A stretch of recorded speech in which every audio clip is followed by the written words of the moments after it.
The towers he's talking about are those we can see over there. From his living room, Roberto saw the unthinkable happen. I saw flames starting to cover the Notre-Dame. It was impressive. And so I went out like everybody else to see what was happening.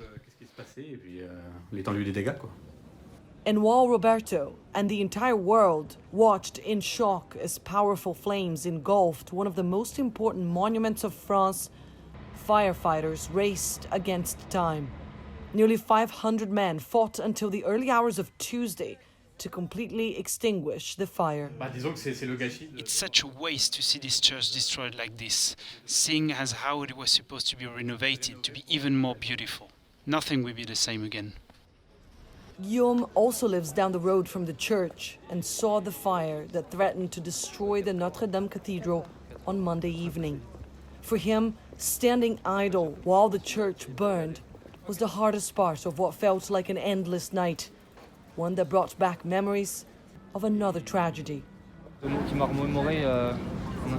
reminded me of an event that happened when I was 10, an event that shaped not only France but the rest of the World Trade Center attacks.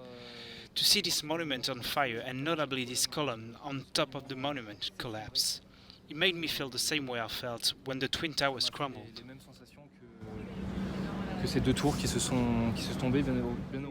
Throughout the day, just outside Roberto's and Guillaume's apartments, hundreds of people gathered to see for themselves the extent of the catastrophic loss Paris had been dealt, but also to celebrate the extraordinary fact that the Notre-Dame is still there. It's a miracle. She's still standing. She survived centuries, underwent a series of tragedies, and she's still standing today. So we must see this as a sign in this Holy Week. The promise by the French government to rebuild the Notre-Dame has brought some comfort to Paris residents, who also want answers as to how something like this could have happened in the first place. For now, emotions are still raw.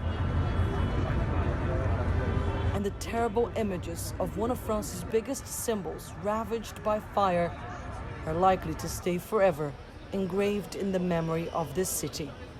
Annelise Borges in Paris for Euronews.